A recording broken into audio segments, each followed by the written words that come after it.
இதுல இருந்து எனக்கு என்ன தெரியறது தெரியுமா? முதல்ல உங்க அக்காக்கு கல்யாணம் பண்ணதுல இருந்து, உனக்கு 2 கல்யாணம் பண்ணதுல இருந்து, உங்க வீட்டு பாப்பாக்கு கல்யாணம் பண்ணதுல இருந்து நீங்க தேர்ந்தெடுக்கிறத தப்பா தேர்ந்தெடுக்கிறீங்கன்னு அர்த்தம். அதுதான் இதுல பிரச்சனை. தீர விசாரிக்காம, குடும்பத்தை பார்க்காம, பொம்பளை புள்ள கட்டி கொடுக்கணும், ஊரலகம் என்ன சொல்லும், அது போய் எங்கேயாவது போய் பொழைக்கட்டும் நீங்க நினைக்கிறதுனாலதான் இந்த மாதிரி நிலைமை வருது.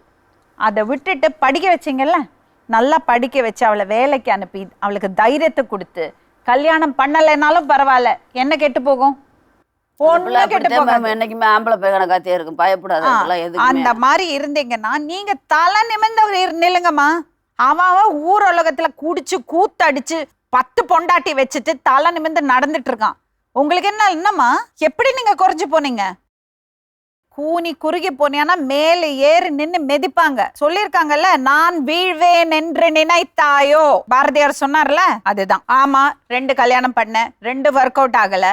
அதுக்கு என்னைய மட்டும் பாதிச்சா பரவாயில்லையா மேம்? இன்னும் பிள்ளைய வேற இருக்குல்ல மேம். அவ தப்பு பண்ணால, அவசரப்பட்டு போய் காதலிச்சு கல்யாணம் பண்ணமா?